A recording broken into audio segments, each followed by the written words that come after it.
Remis à la grâce de Dieu. Paul et ses acolytes proclament l'évangile de Dieu. Autour de cet évangile, des rassemblements se forment, des gens assemblés les écoutent, des disciples en vivent. Paul et ses acolytes passent d'église en église pour soutenir ces rassemblements, pour exhorter les disciples à durer dans la foi et l'espérance qu'elles génèrent. Ils peinent à cela. Et les contretemps et les obstacles ne manquent pas. Aujourd'hui encore, des hommes et des femmes proclament l'évangile de Dieu. Ils rassemblent, ils soutiennent des assemblées, ils exhortent à la foi, à l'espérance et à la charité. Ils ne se ménagent pas ni ne comptent leurs peines.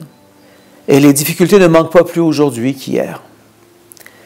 Dans ces circonstances, on est tenté de penser à des stratégies, à planifier des interventions, stratégies de prédication, stratégies et plans pour maintenir des communautés dans la foi.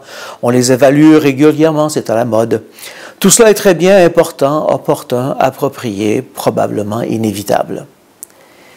Mais un risque existe, un piège est tendu.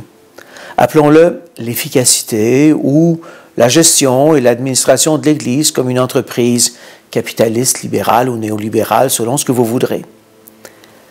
Ce piège peut-il être évité? Possiblement.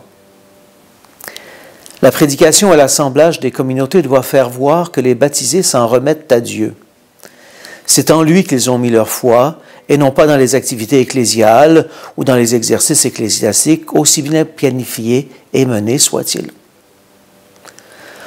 Pour ne pas nous laisser prendre au piège, il importe de rappeler que la prédication dans l'Église est une tâche confiée, un office, une profession, certes, mais elle est avant tout une remise à la grâce de Dieu, selon l'expression des actes.